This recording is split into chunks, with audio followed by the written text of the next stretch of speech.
அஸ்ஸலாமு அலைக்கும் வரஹ்மத்துல்லாஹி வபரக்காத்துஹு. கிடைத்த அவகாசங்களை பயன்படுத்தி கொள்ள வேண்டும்.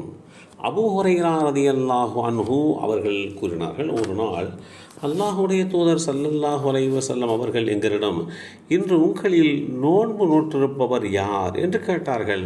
அபூபக்கர் சித்திக் ரலியல்லாஹு அன்ஹு அவர்கள் தான் நோன்பு வைத்திருப்பதாக சொன்னார்கள். இன்றைய தினம் உங்களில் ஜனாசாவை பின்தொடர்ந்து சென்றவர் யார் என்று கேட்டார்கள். அதற்கும் அபூபக்கர் சித்திக் ரலியல்லாஹு அன்ஹு அவர்கள் தனக்கு அத்தகைய வாய்ப்பு கிடைத்தது என்றார்கள். இன்றைய தினம் ஒரு ஏழைக்கு உணவளித்தவர் உங்களில் யார் என்று கேட்டபோது அதற்கும் அபூபக்கர் சித்திக் ரலியல்லாஹு அன்ஹு அவர்கள் அந்த வாய்ப்பு தனக்கு கிடைத்தது என்றார்கள். இன்றைய தினம் ஒரு நோயாளியை உடல் நலம் விசாரித்தவர் உங்களில் யார் என்று கேட்க அதற்கும் அபூபக்கர் சித்திக் ரலியல்லாஹு அன்ஹு அவர்களே தனக்கு அத்தகைய வாய்ப்பு கிடைத்தது என்று கூறினார்கள். அப்போது அல்லாஹுடைய தூதர் ஸல்லல்லாஹு அலைஹி வஸல்லம் அவர்கள், இவை அனைத்தும் ஒரு மனிதரில் ஒன்று சேர்ந்து விட்டதென்று சொன்னால் அவர் சொர்க்கத்தில் நுழைந்து விடுவார்.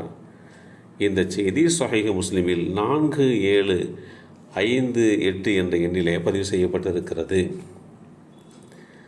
வேதமறை குர்ஆனிலே கிடைத்த அவகாசங்களை சரியாக பயன்படுத்தாதவர்கள் குறித்து எடுத்துரைக்கின்ற போது அவர்கள் பெரும் கூச்சலிட்டு, எங்களுடைய இரட்சகனே, இதிலே இருந்து, அதாவது நரகத்திலே இருந்து எங்களை வெளியேற்றிவிடு, நாங்கள் செய்து கொண்டிருந்த தீய காரியங்களை விட்டுவிட்டு நற்செயல்களையே செய்வோம் என்று அவர்கள் கூறுவார்கள்.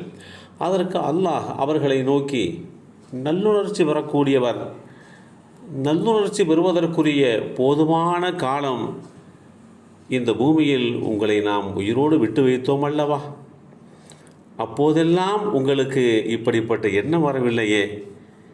இந்த வேதனையை பற்றி உங்களுக்கு அச்சமூட்டி எச்சரிக்கை செய்கின்றவர் உங்களிடத்திலே வந்தாரல்லவா? அவரை நீங்கள் நிராகரித்து விட்டீர்கள். ஆதலால் நரக வேதனையை நீங்கள் சுவைத்து கொண்டிருப்பீர்கள். உங்களை போன்ற அநியாயக்காரர்களுக்கு உதவி செய்கின்றவர் எவருமில்லை என்று அல்லாஹ் கூறுவான். அல் குர்ஆன் அத்தியாயம் 35 சூரத்துல் ஃபாத்திர் வசனம் 37 தெளிவுபடுத்தப்பட்டிருக்கிறது. பாவிகள் தாங்கள் இந்த உலகத்திலே தங்களுக்கென்று கிடைக்கப்பெற்ற அந்த அவகாசங்களை எல்லாம், அந்த கால சூழ்நிலைகளை எல்லாம் சரியாக பயன்படுத்தாமல் பாவங்களிலே மூழ்கி கிடந்தார்கள். நன்மையின் பக்கம் அவர்கள் வரவே இல்லை. இத்தகைய சூழ்நிலையிலே நரக தண்டனை அவர்களுக்கு வழங்கப்பட்ட போது, இன்னும் ஒரு வாய்ப்பை எங்களுக்கு தரமாட்டாயா?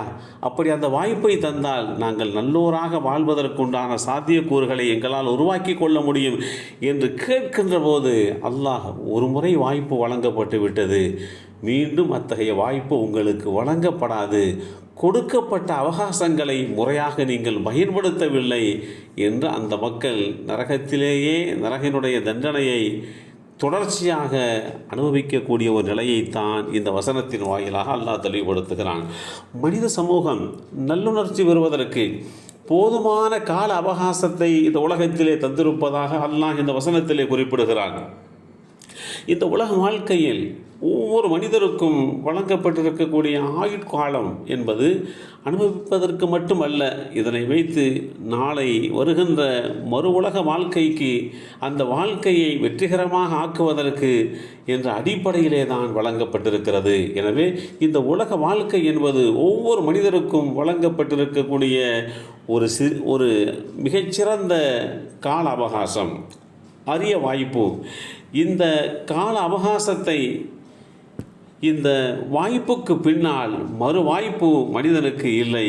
மனிதனுக்கு அல்லாஹ் கொடுத்திருக்கக்கூடிய இந்த ஒரு அவகாசத்தை சரியான முறையிலே திட்டமிட்டு பயன்படுத்தி கொண்டால் மட்டுமே மறு உலக வாழ்க்கையிலே வெற்றி பெற முடியும்.